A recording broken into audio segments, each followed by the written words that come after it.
السلام علیکم ورحمۃ اللہ وبرکاتہ۔ يا خالقنا غفرانا نسألك وأنت الأسمى.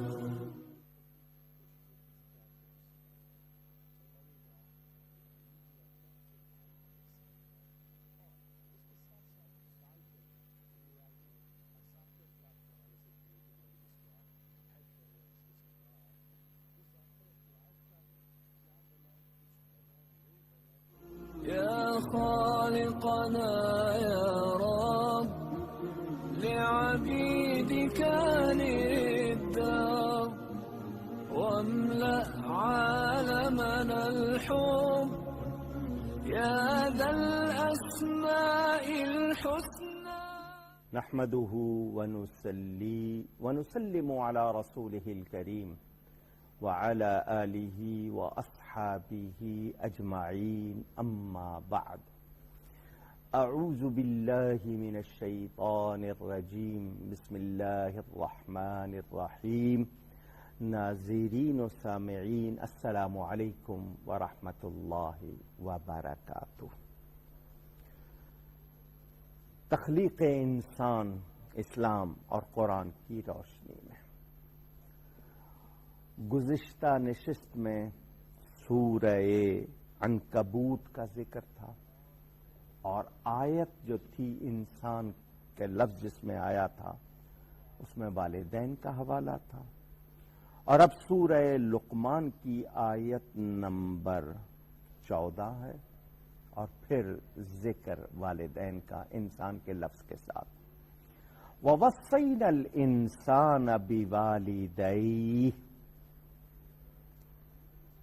سب لوگ ناظرین جتنے بھی ہیں بڑی توجہ سے، اور ہم نے تاکیدی حکم دیا انسان کو کہ اپنے والدین کے ساتھ بھلائی کرے۔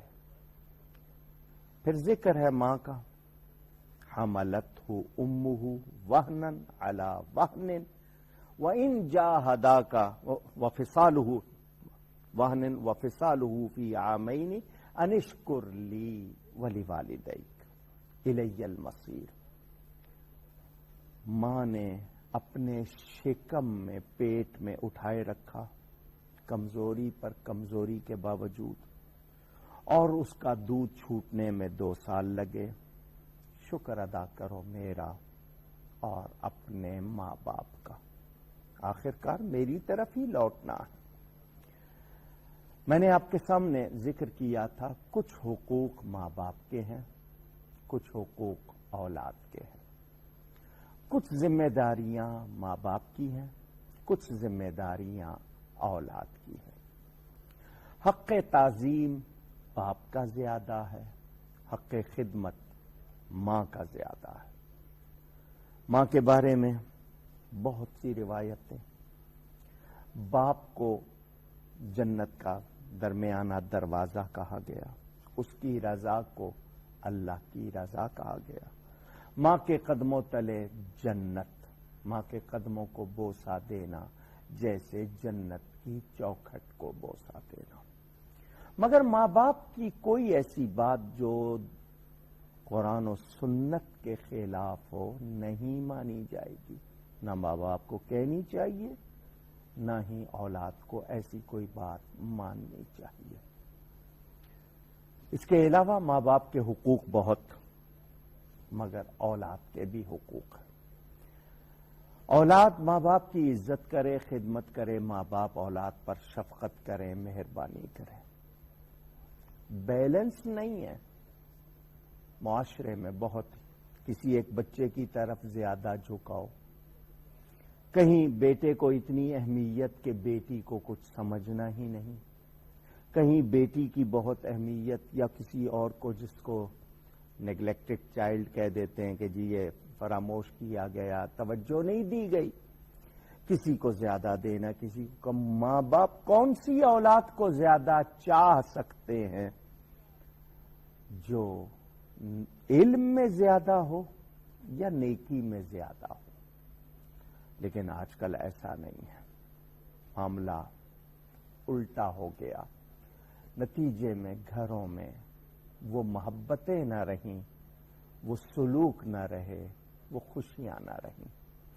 کہیں بہن بھائی میں توازن نہیں ہے، باپ نہیں ہے تو ماں کا حکم نہیں سنا جا رہا، کہیں ماں کا سنا جا رہا ہے تو بہن بھائی آپس میں الجھے ہوئے ہیں۔ یہ طرح طرح کے مسائل ہیں۔ میں نے صرف قرآن کی بات کی، یہ انسان کا لفظ بیان کر کے تاکیدی حکم، اے انسان تیری ایک پہچان یہ بھی ہے کہ تیرے ماں باپ تجھ سے راضی ہوں اور تو ماں باپ کے لیے بھی اچھا ہو، اپنے لیے بھی اچھا ہو۔ کل تو نے باپ بننا ہے، آج اپنے باپ کے ساتھ کیا سلوک کر رہا ہے؟ یہ ایک پروسیس، عمر گزر جاتی ہے آپ کی خدمت کرتے کرتے کرتے، وہ بچہ جوان ہو جاتا ہے، اب اس کے ساتھ پھر وہی مرحلے شروع ہو جاتے ہیں۔ انسان کامیابی چاہتا ہے، ماں باپ کو خوش رکھے۔ ماں باپ بازار میں نہیں ملتے، ان کے بدل نہیں ہوتے، بلکہ میں نے تو یہ تک کہنا ہے کہ ماں باپ کیا ان کے لفظوں کا بدل بھی نہیں ہے۔ ہم ان کی قدر کریں، اور ان کو کیا چاہیے کہ بچوں کو سچ سکھائیں، اچھی تربیت کریں، حلال غذا سے شفقت کریں اور ان کا حق بھی پہچانیں، اور بچوں میں نا انصافی نہ کریں، ایک کے لیے کچھ دوسرے کے لیے کچھ نہیں۔ اس طرح نہ امن ہوگا، نہ آپ کو کوئی خیر ملے گی، بلکہ یہ ظلم شمار ہوگا۔ ضروری ہے احتیاط کرنی، غلط فہمیوں پہ نہیں جانا، لگائی بجائی کرنے والوں پر نہیں جانا۔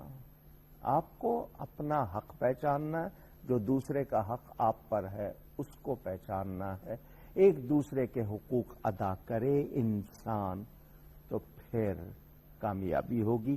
انشاءاللہ حقوق کے حوالے سے بھی انسان کا ذکر آئے گا، بات کروں گا۔ یہ دو پروگرام خاص طور پر آئے، یہاں ایک حدیث شریف سنانا چاہتا ہوں۔ احساس ہو ہمیں، احساس، ہم ماں باپ کو نوکر نہ سمجھے، ہم آرڈر دیتے ہیں، ہمیں یہ چاہیے یہ چاہیے، یہ پورا کر دو ورنہ روٹتے ہیں، کیا کیا ان کو موڈ دکھاتے ہیں۔ ایک صحابی حاضر ہو کر عرض کرتے ہیں، پتھریلی زمین ہے، یعنی نوکدار پتھر ہیں، ہموار نہیں ہے، گرم ہیں، اتنے گرم کہ تازہ گوشت ڈالا جائے تو کباب بن جائیں بھن کے، اتنے گرم۔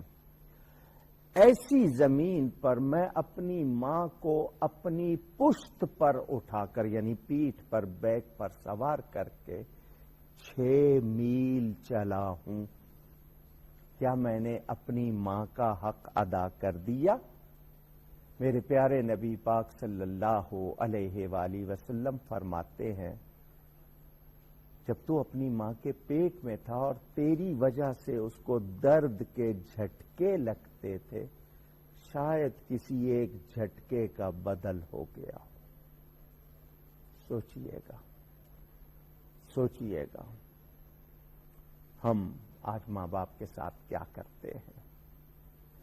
بیہقی شریف میں روایت موجود، میرے پیارے نبی پاک صلی اللہ علیہ وآلہ وسلم کا ارشاد، میں عشاء کی نماز پڑھ رہا ہوتا، میں نے سورہ فاتحہ پڑھ لی ہوتی، میری والدہ محترمہ میرا نام لے کر مجھے پکارتی بلاتی، میں نماز چھوڑ کے جاتا۔ والی کونین، اللہ کی عطا سے ساری کائنات کے سردار میرے پیارے نبی پاک صلی اللہ علیہ وسلم کا ارشاد۔ ہم کوشش کریں کہ ہم اس معاملے میں بہتر ہو جائیں۔ اس سے اگلی مرتبہ ذکر ہے سورہ السجدہ میں، الذی احسن کل شیء خلقہ وبدأ خلق الانسان من طین، وہ جس نے بہت خوب بنایا، جس چیز کو بھی بنایا، اور ابتدا فرمائی انسان کی تخلیق کی گارے سے۔ پھر آگے وہی ذکر، ثم جعل نسلہ من سلالۃ من ماء مہین، پھر پیدا کیا اس کی نسل کو ایک جوہر سے یعنی حقیر پانی سے، ثم سواہ ونفخ فیہ من روحہ، پھر اس کے قد و قامت کو درست فرمایا اور پھونک دی اس میں اپنی روح، وجعل لکم السمع والابصار والافئدہ، اور بنا دیے تمہارے لیے کان، آنکھیں اور دل۔ آپ نے تخلیق کی باتیں سنی کہ اللہ تعالیٰ نے مراحل بیان کی، ایک بوند ہے نطفہ، اس نطفے میں کیا کچھ ہوتا ہے، گندم کا چھوٹا سا دانہ اس سے بھی کم میں کیا کچھ ہے، سائنس نے آج آپ کو بتایا مائکروسکوپ سے دیکھ کے۔ میرے پیارے نبی پاک صلی اللہ علیہ وسلم کب سے بتا گئے۔ ہم نے اپنے نبی سے پیار کیا ہوتا، ان کے ارشادات پڑھے سمجھے ہوتے، ہم کبھی بدحالی کا شکار نہ ہوتے۔ سب سے پہلے کان، پھر آنکھ، پھر دل۔ یہ بہت توجہ کی بات۔ کان کیونکہ بچہ ہے، پردوں میں ہے، اندھیرے میں ہے، کان سماعت۔